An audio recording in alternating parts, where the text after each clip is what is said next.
Hey everyone, in this video we will see how to fix Steam PS5 controller showing Xbox button layout Steam input fix. Method 1. Disable Steam input pre-game.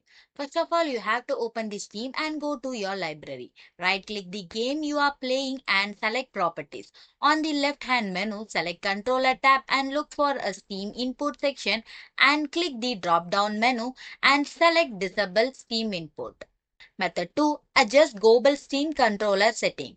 Open the Steam and click on the Steam top left. Then select Settings or Preference on Mac. Navigate to Controller tab and ensure PlayStation controller support is toggled enabled. Restart the Steam and launch the game.